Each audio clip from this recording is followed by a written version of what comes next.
아빠가 출근하면서 아이에게 잔소리를 했습니다. 너는 왜 그렇게 방도 안 치우고 그렇게 엉망으로 생활하느냐? 아이가 삐졌습니다. 아빠는 일을 하다 그게 계속 생각나서 오늘은 좀 내가 일찍 조퇴를 하고 가서라도 아이와 좀 놀아줘야겠고 위로해야 되겠구나 하고 일찍 퇴근을 서둘러서 했습니다. 그날 마침 아이는 방학식을 하고 오는 날이라 그동안 관물 사물함에 놨던 그의 모든 짐들을 다 가지고 집에 돌아오는 지치고 피곤한 하루였습니다. 자기 몸무게가 가까운 무게에 있는 그런 책과 짐을 들고 낑낑거리면서 오고 있는데 멀리서 아빠가 보입니다. 그런데 어느 순간 아이는 그 짐을 지고 계속해서 허덕거리면서 아빠 앞을 스쳐 지나가 버립니다. 그 아이를 볼 때 그 아빠의 마음이 어떻겠습니까? 나는 너를 도우려고 내가 아침에 한 행동, 내가 너에게 사랑을 좀 표현해 보려고 왔는데 너는 나를 외면하고 여전히 네가 지기 힘든 짐을 지고 꾸역꾸역 가는구나. 네가 그게 자랑스러운 게 결코 아닌데. 신앙생활은 그거예요. 묵상하는 겁니다. 묵상은 기도하는데 기도는 하나님의 존재를 인정하는 거예요. 하나님의 존재가 계시고 그 존재가 도대체 나와 어떤 관련이 있는지를 끊임없이 잊지 않고 사는 것을 신앙생활이라고 그래요.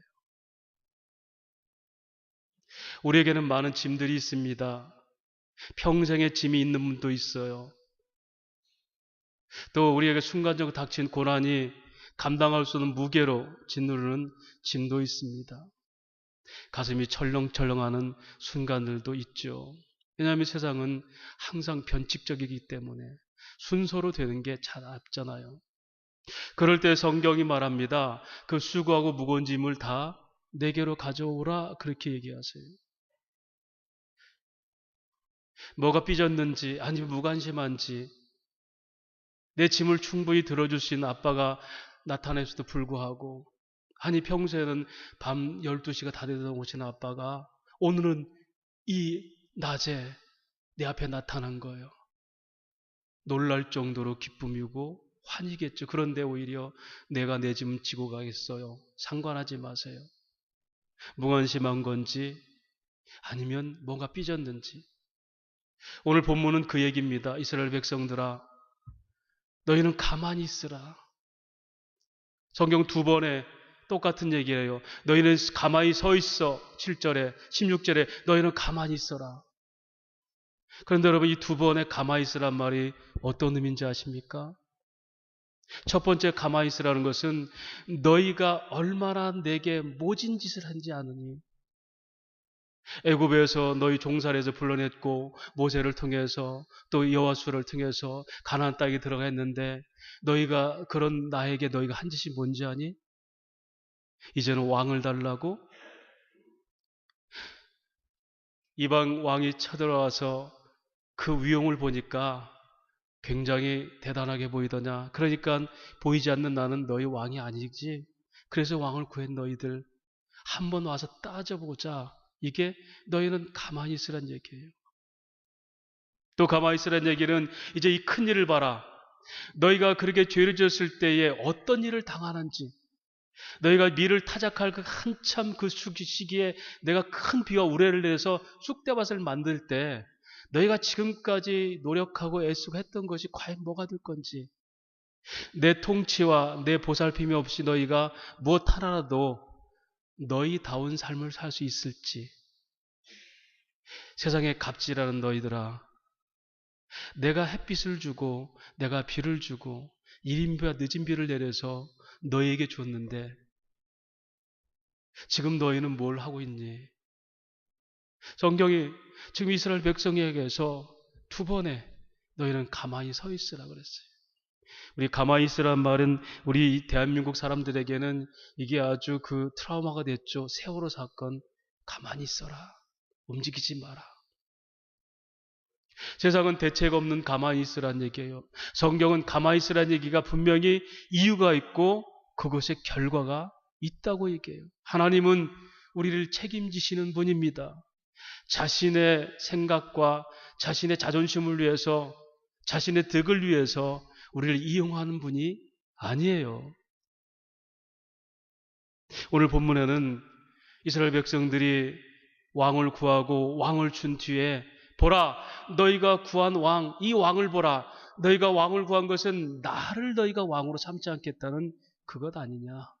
그것 때문에 너희는 이런 일을 당할 거고 그 속에서 그러나 나는 너희를 내 언약 때문에 책임질 것이다.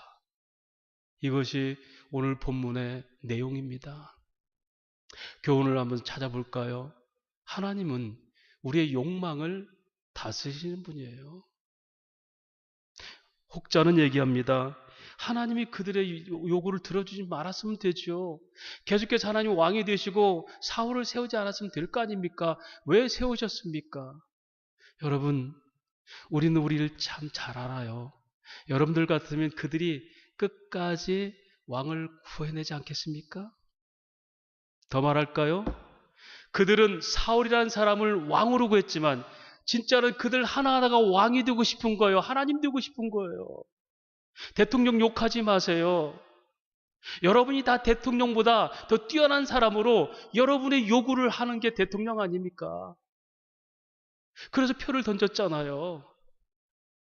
나를 힘들게 하고 나를 핍박하고 내가 대통령의 통제를 받아서 나는 목숨까지 드려야 된다. 이런 마음으로 표 줬습니까? 민주주의, 인권, 함부로 이용하지 마세요. 성경은 그걸 인격이라 얘기하지 않으세요. 하나님이 오르신 것을 인정하는 걸 인격적 삶이라 얘기해요. 왜? 하나님은 다 선하시니까. 그 하나님 앞에서 왕 주세요. 아람 왕 보니까 군사를 끌고 이거 왔는데 도대체 하나님 어디 계십니까? 우리는 지금 그 앞에서 죽은 생쥐 같습니다. 우리도 왕을 주셔서 튼튼하게 나라 지키고 한번 살아봅시다. 얘기는 뭡니까? 내가 하나님 될래요. 이스라엘 백성들의 얘기 아니에요. 우리 얘기예요.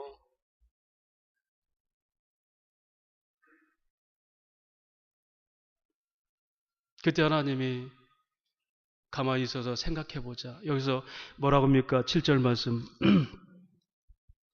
그런즉 너희는 가만히 서 있으라. 여호와께서 너희와 너희 조상들에 행하신 모든 공의로운 일에 대해서 내가 여호와 앞에서 너희와 담론하라. 얘기해보자. 한번 따져볼까? 봐라. 쭉 설명하잖아요. 모세를 통해서 너희를 내 구했고 애굽의 종살이에서 가나안 땅의 백성 되게 했고 그런데 너희가 그리고 시온왕 그런 가나안 백성들이 쳐들어왔을 때 내가 너희를 이기게 했고 그런데 너희가 지금 나를 위해서 뭐 어떤 대접하고 있니? 나를 버리겠다고? 여러분 이건 성경 과학하게 표현 안 했지만 정말 너희가 양심 있어 한번 생각해보자 얘기해요. 호세아서 2장도 마찬가지입니다. 이스라엘 백성들에게 너희가 정말 얼마나 저희가 정말 이 본 남편인 나를 두고 고멜 같은 여인 끊임없이 부정한 짓을 하면서 심지어는 내 앞에서 그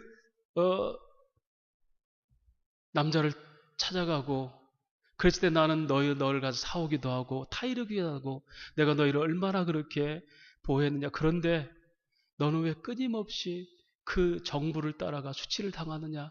이게 누구예요? 그 당시 이스라엘 백성들이 어려워지자 애굽을 의지하고 그렇죠? 이웃나라 아수를 의지하고 결국 이스라엘은 아수르에 멸망당했어요. 의지했던 그 나라에. 동기가 뭔지 압니까? 그들이요 성전에 있는 금 같은 걸 해가지고 아수르 왕에 바치니까 이 나라 보니까 성전은 금으로 돼 있네? 가서 쳐부시고 가져오자. 그들이 봐달라고 바친 조공 때문에 오히려 그들이 와서 그 나라를 지배한 거예요. 그러면서 너희가 그렇게 사랑한 자 쫓아갔지만 그 앞에 수치만 당할 뿐이다. 와서 한번 얘기해보자.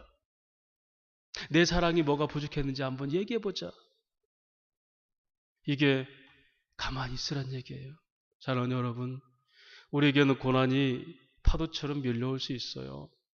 그럴 때마다 뭐 하려고 애쓰지 마세요. 여러분이 뭐 하려고 애쓸수록 하나님과 관계는 멀어집니다. 가만히 계세요. 그리고 하나님과 담론해 보세요. 그게 묵상입니다. 제가 며칠 전부터 하나님께서 주신 마음이 있었어요. 하루에 1시간만 아무 생각하지 말고 나와 함께 내 친밀함을 누릴 수 없겠느냐. 하나님 마음 느꼈어요. 성경에 있죠. 예수님께서 순환을 당하시고 십자가를 치러 가실 때 제자들에게 깨어 기도하라 하니까 제자들은 자잖아요. 돌아와서 예수님 말씀하시나요? 시험에 들지 않게 깨어 기도하라 했는데 어찌 한시도 깨울 수 없더냐. 1시간도. 여러분께 묻습니다. 여러분 하루에 1시간 정도라도 여러분의 기도 제목 때문이 아니라 하나님의 존재에 대한 친밀감을 누리며 그 속에서 한번 안식을 누리고 계십니까? 제자들은 분주하게 움직였습니다. 제자들이라고 명분을 내세워서 예수님께 기적을 일으킬 때 자기들 것처럼 자랑하고 다녔습니다. 예수님께 잡히신다니까 그럴 수 없다라고 용기도 보였습니다. 근데 그들은 다 도망가 버렸죠. 왜 그럴까요? 정작 하나님이신 것을 그들은 몰랐어요. 그 안에 안식과 평안을 못 누린 겁니다. 저도 목회한다고 30년 가까이 매달렸어요. 이런저런 일 한다고 온갖 수모당하면서 일을 해봤어요. 정작 제 안에 하나님 되신 친밀감, 사람을 기대하고 사람들의 편견과 여론을 따지고 사람들의 여론은 들었지만 하나님이 어떻게 생각하실까? 여러분, 우리에게는 판단력이 아니라 하나님의 친밀함이 내게서 안식이 돼 있지 않으면 그 누구도 다른 사람에게 안식을 못 줘. 여러분 돌아가서 거울 한번 보세요. 얼굴. 이 얼굴 보고 누가 평안을 누릴 수 있을까? 나는 이 얼굴 같으면 어디 가든지 내 얼굴 보고 사람들이 안식을 누릴 수 있어. 예수님께서 십자가에 죽으시는 모습도 그 길을 가는 스데반 집사에게는 천사 같은 얼굴로 보였어요. 피를 흘리는 그 모습도 천사로 보였습니다. 우편에 계신 주님을 보고 스데반 집사는 순교를 당하였어요. 십자가에 매달린 처절한 모습 보고 그 속에서 안식을 누렸고 즐거움을 누렸습니다. 고난 때문에 즐거움이 깨지는 게 아니에요. 중요한 것은 고난과 그 속에도 함께 하시는 하나님에 대한 묵상. 그래서 저는 기도 제목 없습니다. 하나님. 다만 하나님의 생각이 제 생각을 누리게 하시고 온유하고 겸손하다는 그 안식에 내가 참여하기를 원합니다. 기도 제목은 새벽 기도도 할 수 있어요. 밤 기도 할 수 있어요. 제가 하루에 1시간씩 묵상합시다. 그 얘기를 하려다가 제가부터 하나님 경험하고 제가부터 말할 수 없는 하나님의 은혜를 경험하고 그러고 제가 얘기하겠습니다. 신앙생활은 다른 게 아닙니다. 그렇게 하나님을 누리는 게 신앙생활이에요. 네가 하려고 하지 마라. 너는 끊임없이 네 요구, 네가 왕 되고 싶은 것, 그 욕망은 끊임없다. 그럼 너에게는 무슨 짓을 할지라도, 네가 뭘 가질지라도, 왕을 세울지라도 거기에는 안식은 없어. 욕망만 있을 뿐이야. 또 다른 왕을 구할 수밖에 없어. 너는 대통령 바꾸고 바꿀 수밖에 없어. 네가 바로 안식이 없으면. 바다가 노을이 치든 산이 바다에 빠지든 하나님의 안식이 내게 없으면. 제가 그 기도를 시작하면서 진주만 공격 때 그 진주만을 유일하게 살아남은 한 병사, 미군 병사의 얘기를 제가 떠올렸어요. 가이드 포스트에 나왔던 얘기입니다. 일본이 진주만을 공격할 때 그들은 다 자고 있다가 폭탄에 다 죽었어요. 그 중에 한 병사가 살았는데 그 사람은 어떤 순간에도 자기 기도 시간을 빼먹지 않았어요. 그날도 창고에 가서 혼자 기도하는 시간이었다고 그래요. 근데 그 시간에 폭탄을 다 퍼부은 거예요. 근데 그 사람은 살아났어요. 그런데 그 사람이 나중에 하는 말이 그래요. 나는 폭탄이 떨어지는 소리도 못 들었습니다. 하나님, 저에게도 그런 집중력을 주십시오. 폭탄이 떨어지는 것도 모를 정도 하나님과 깊은 관계. 그 안식이 있으면 되겠습니다. 세상이 흔들려도 결코 흔들리지 않는 하나님의 안식, 평화, 그걸 누리게 하소서. 오늘도 하나님은 이스라엘 백성만 부르시는 게 아니라 고난 앞에 처한 저 여러분에게 너는 가만히 있어. 그리고 와서 얘기해보자. 못하려고 하지 마세요. 피하려고도 하지 마세요. 그 현실 그대로 인정하고 하나님과 담론하세요. 지금까지 그렇게 기가 막힌 웅덩이와 수렁에서 건지신 하나님이시라면, 아니 우리 안고 일어섬을 하시고 생각을 통촉하시고 우리 입술의 모든 말을 다 하신 하나님이면 우리가 굳이 기도하지 않아도 그 하나님을 믿으면 그게 묵상이에요. 그 존재를 인정하고 그 시간 함께 있다면 두려워할 필요 없습니다. 우리 하나님은 당신의 말씀을 선포하고 부도 내본 적이 없으시기 때문에. 그 다음에 16절에 가만히 있으란 말씀은 너희 이제 가만히 있어서 여호와께서 너희 목전에서 행하시는 이 큰 일을 보라. 그러면 17절에 오늘 밀베는 때가 아니냐. 내가 여호와께 아뢰리니 여호와께서 우레와 비를 보내사 너희가 왕을 구한 일 곧 여호와의 목전에서 범한 죄악이 큼을 너희에게 밝히 알게 하리라. 자, 이제 너희가 또 가만히 있어. 내가 재앙을 내릴 거야. 여러분, 폭우가 쏟아지고 게릴라성 국지성 폭염이 올 때 여러분 손 쓸 수 있었습니까?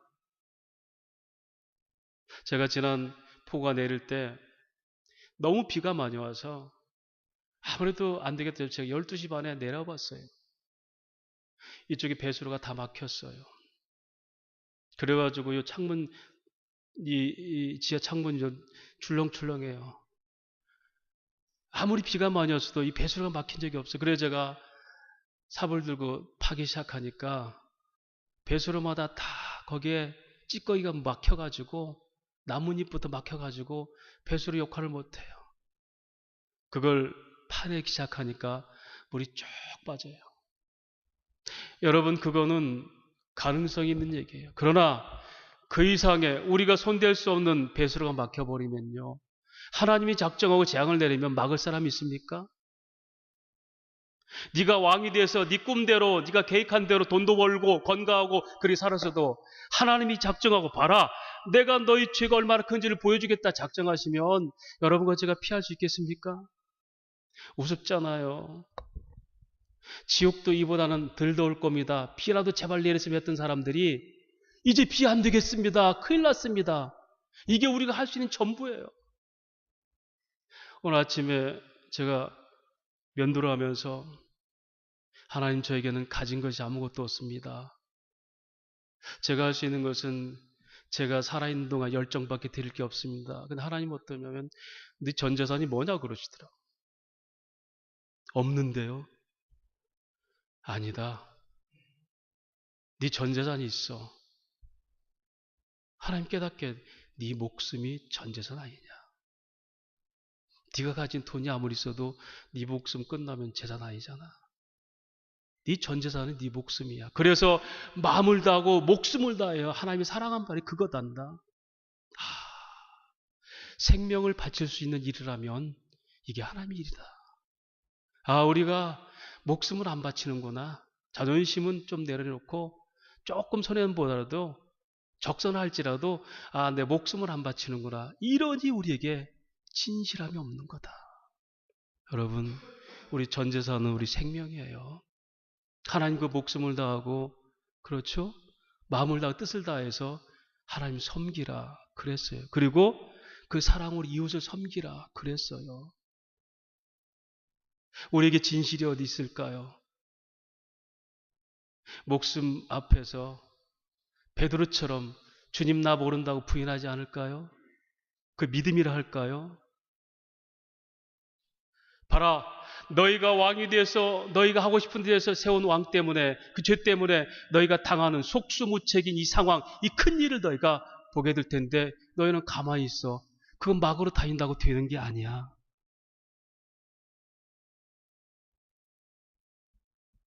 이게 하나님의 공의예요. 죄를 짓고도 잘 되기를 바라면 세상 말하는 것처럼 그 도덕과 윤리도 다 배반하는 겁니다. 하나님은 우리를 불황당으로 부르지 않았어요. 누군가는 반드시 그 죄 대가를 치러야 되고, 누군가는 그 선한 일을 감당해야 되고 바른 일을 보여줘야 돼요. 오늘 말씀 22절 23절 말합니다. 23절 말씀, 나는 너희를 위하여 기도하기로 쉬는 죄를 이 앞에 결단코 범하지 아니하리니 여러분과 제가 잠자는 시간도 주님은 지금도 하늘 보좌 우편에 기도하시기 때문에 우리는 그 중보자 때문에 살아가는 겁니다. 그렇죠. 여러분 교회 일주일에 한 번 나오시더라도 누군가는 청소를 하기 때문에 이 교회가 깨끗한 겁니다. 누군가는 기도를 하기 때문에 하나님은 그래도 그들의 기도를 들어 응답하시고, 제가 심요 기도 때마다 늘 얘기합니다. 오늘 이 자리에 여러분들이 필요한 겁니다. 여러분들이 그 기도의 분량으로 나오셨습니다. 한 사람이라도. 괜찮아요. 관계없을 거예요. 여러분들이 교회가 뭘 하든지 무슨 짓 하든지 모르고 그냥 생활해도 괜찮아요. 관계없을 거예요. 그러나 하나님은 누군가를 세우셔서 나는 너희를 위해서 기도를 쉬는 죄를 범하지 않겠다. 이 사무엘의 기도는요, 이게 바로 주님의 기도예요. 주님의 기도. 나는 내게 주신 자들 하나도 땅에 떨어지지 않고 영생을 얻는 생명의 떡이다. 이게 요한복음 6장부터 8절까지 얘기해요. 17장에 그 얘기죠. 하나님 내게 주신 자들 하나도 떨어지지 않기를 원합니다. 지금도 주님은 그 기도를 하고 계세요. 누군가는 아름답고 진실한 길이 뭔지를 보여주고 가르칩니다. 그래서 24절 말합니다. 너희는 여호와께서 너희를 위해서 행하시는 그 큰 일을 생각하여 봐라, 너희가 하나님이 얼마나 은혜를 주셨는데 배반했고 그 배반의 대가가 뭔지를 너희가 속수무책인 것을 너희가 받고 그 큰 일을 위하여 이제는 오직 그를 경외하며 너희 마음을 다하여 진실히 섬기라. 됩니까? 부모님의 은혜를 몰라서 여러분들이 불효합니까? 나 바쁘다고, 내 생활이 바쁘다고 귀찮아서 안 찾아뵈잖아요. 하나님의 은혜를 몰라서 여러분과 제가 헌신하지 않습니까? 내가 왕이 돼서 내 멋대로 사느라고 하나님 생각 안 하잖아요. 5분도, 어떤 데 1분도 하나님 진실하게 나의 구세주가 아니잖아요. 내가 구세주죠. 이 큰 일을 통해서 너희는 깨닫게 될 것이다. 사랑하는 여러분, 아담이 범죄했을 때 그냥 놔두면 끝장나요. 하나님께서 부르셨죠. 쪽팔리지만 부르셨어요. 네가 왜 거기 있어? 이게 사랑입니다. 이게 언약입니다. 결코 포기하지 않는 하나님의 계획입니다. 보십시다. 22절 말씀. 여호와께서는 너희를 자기 백성으로 삼으신 것을 기뻐하셨으므로. 지금 범죄에서 그 죄의 대가를 치르고 그 큰 일을 당하는 그들에게 뭐라고 합니까? 하나님의 약속을 지금 확인시키는 거예요. 여호와께서는 너희를 자기 백성으로 삼으신 것을 기뻐하였으므로 여호와께서는 그의 크신 이름을 위해서라도 자기 백성을 버리지 아니할 것이요. 이게 회복입니다. 다시 말하면 여러분 좀 야박해도 저는 저한테 하는 얘기예요. 아무리 하나님 은혜를 베풀어도 우리는 끊임없이 배반하게 되어 있어요. 그런데 하나님께서는 우리를 기뻐하시는 그 언약 때문에라도, 그 신실하심 때문이라도 우리를 버리지 않겠다고 그래요. 지난주 시편 37편 묵상하셨죠? 여호와께서는 그 성도를 버리지 아니하시느니라. 히브리 13장에는 내게 오게 한 자를 결코 내가 멀리하지 않겠다. 하나님이 부르시고 버리지 않겠다. 그래서 우리에게 큰 일이 있는 거예요. 재앙이 있고 고난이 있고 고민거리가 있는 겁니다. 그럴 때 사람 찾아가지 마세요. 이것저것 의지하지 마세요. 그 자리 가만히 있어서 하나님과 담론하세요. 하나님, 이게 왜 왔습니까? 네가 바로 기가 막힌 웅덩이와 수렁에 너를 건졌는데 네가 그 발로 다니면서 나를 지금 무시하고 다니잖아. 그 대가로 네가 고난을 당할 거야. 그걸 통해서 네가 얼마나 속수무책이 인생인지 너는 알게 될 거야. 그러나 내가 너를 기뻐해 부른 언약 때문에 나는 결코 너를 버리지 않을 거고, 네가 신실하지 못하고 네가 착하고 의롭지 못한 삶을 봐도 누가 기도를 쉬지 않고 그 재앙을 대신 당한 내 아들 예수를 통하여서 그 은혜를 네가 깨닫게 하고 네가 이제 내 말을 따르게 할 거야. 할렐루야. 은혜 없이는 안 됩니다. 그 은혜 없이는 그 은혜가 있지 않은 사람이 사랑합니다 이 말 믿지 마세요. 다 나를 속이기 위한 거예요. 여러분이 기도 제목이기 때문에 얘기합니다. 제가 지난 목요일 날 우리 교회 화재 소방 특별 점검 받았습니다. 이게 대통령령으로 제천 화재 사건 때문에 공공기관이나 공공시설에 특별 점검하는데 소방서만 나온 게 아니라 건물 구조를 파악하고 불법 건축물 때문에 화재가 나서 크게 손해당할까봐 건축사를 보냈습니다. 제가 그 사람이 와서 그분이 1시간 반 동안 저를 취조하는데 설계도면을 딱 갖다 놓고 시작하는 거예요. 이 교회가 이게 완전 불법의 온상이다. 설계대로 하나도 안 됐다. 설계대 보니까 정화조가 이쪽에 묻혀 있고 우리 계단은 저쪽 오른쪽에 있어요. 왼쪽이 아니고. 이게 다 지금 설계대로 공사 안 해가지고 중대한 위반 사실이 돼서 이건 고발해야 된다. 그럼 저한테 감옥 갈 준비하라고 하더라고요. 그러면서 그분이 하는 말이 나는 하나님이 보내서 당신 같은 교회, 당신 같은 목사를 처분하러 왔다고 그래요. 가해자의 건 가해자 드렸는데 세상 법도 못 지키는 당신이 어떻게 하나님 말씀 전할 수 있느냐. 제가 이 교회 사정을 몰라요. 건축이 어떻게 되는지 잘 몰라요. 저도 여기까지 따지고 싶고 그러면 30년 동안 이 교회가 이렇게 오도록 중공검사를 해준 당신들은 책임 없으니까 이만큼 올라오고 저도 할 말 할 수 있는 사람이에요. 그러나 계속 다니면서 지적하니까 하나라도 트집 안 잡혀요. 잘못했습니다. 살펴보겠습니다. 잘못했습니다. 그리고 그분 돌아오고 나서 자세히 알아보니까 이게 설계가 변경이 몇 번 든 설계도예요. 확인해 보겠지만 중공 설계는 중공 설계대로 한 겁니다.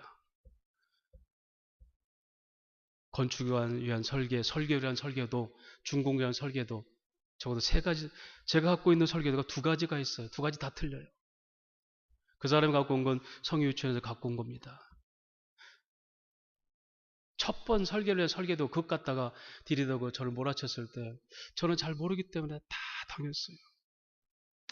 제가 지금까지 살아오면서 그런 인격적 모독과 수치를 당해본 적이 없어요. 죄송한 얘기인데 노회찬 씨, 노무현 대통령 제가 신앙인이 아니었다면 제가 못 견뎠을 거예요.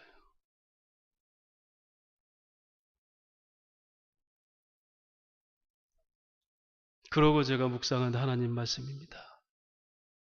내가 수치와 희롱을 당하고 옥과 비를 당하고 백주대낮에 네 죄를 감추기 위해서 내가 그렇게 순환을 당했는데 너희는 그래도 뭔가 부정한 거 있지 않느냐. 나는 너희를 덮기 위해서 희롱당하고 매를 맞고 뺨을 맞고 온갖 비난을 당했는데 그게 그렇게 억울하냐. 여러분, 우리는 정직함, 정의, 진실, 사실을 내세워서 많은 것들을 자기 자존심을 세우려고 그래요. 그러나 여러분, 주님은 살아계시고 그분의 하나님부터 버림받은 것 같은 지옥강화라고 그러죠. 그 수치와 멸시는 우리는 상상도 할 수 없는 거예요. 내 얘기할 수 있어요. 나 억울하다 얘기할 수 있어요. 주님은 그러지 않았어요. 저들의 죄들을 용서하소서. 이 큰 일들이 있습니다. 우리에게. 그런 일을 당할 때가 있습니다. 그럴 때마다 하나님은 너를 버린 것이 아니야. 내 은혜가 너에게 얼마나 족한지를 깨닫게 하시고 네가 그 은혜 때문에 살아간 것을 알게 할 거고 네가 지금까지 인생을 살아오면서 적어도 나를 고백하고 살아온 인생 중에서 한 번이라도 네가 생각했던 최후의 절망이 있더냐? 나는 너를 결코 버리지 않았잖아. 네 죄에도 불구하고 너는 지금 이렇게 내 은혜를 깨달아도 너는 또 왕이 되고 싶을 거야.